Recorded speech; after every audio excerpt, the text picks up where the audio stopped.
Alhamdulillah wa thanau lillah wa la ilaha illa Allah Muhammadur Rasulullah sallallahu alayhi wa alihi wa sahbihi wasallam.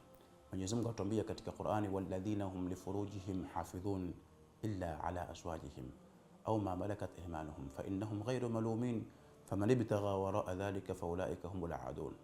Walisifiwa waumini katika Qur'ani kwamba ni wale wenye kustiri, katika sifa zao ni wale wenye kuhifadhi uchi wao, isipokuwa kwa wenzao, illa ala azwajihim, isipokuwa kwa waume zao, illa ala azwajihim, isipokuwa kwa wake zao.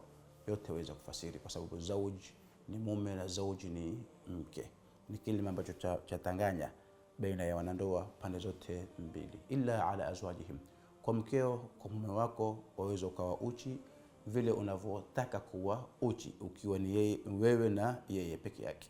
Swala ni ambalo liko hapa ni starehe gani inaufaa kwa wanandoa kufanya na ni starehe gani ambayo haifai? Jibu kwa kifupi, kwa maelezo yote, ni kwa Bwana Mtume Muhammad alayhi salatu wasalam alieleza wakati mwanamke anapokuwa katika haidhi, katika ada yake, katika period yake, katika ada yake anayoipata katika kila mwezi, alituambia kutuambia sisi waume tuwaweza tukastarehe nao sehemu ambazo ziko juu ya kitovu na chini ya magoti.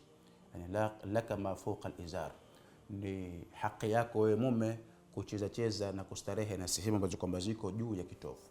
Kwa maana haya ni tumaanisha kwamba sharia kwa dalili ya mafhumu ya ndani katika maelezo haya Bwana Mtume Muhammad alayhi salatu wasalam ni kuwa kila starehe wafaa kufanya kama wanandoa, ila zile sehemu ambazo tumekatazwa katika sharia. Mwenyezi Mungu Subhanahu wa Ta'ala atuwafikie kila la khairi, atuepushie kila la shari, atujalie min alladhina yastami'una alqawla fayattabi'una ahsana. Wassalamu alaykum wa rahmatullahi wa barakatuh, wal afwa minkum.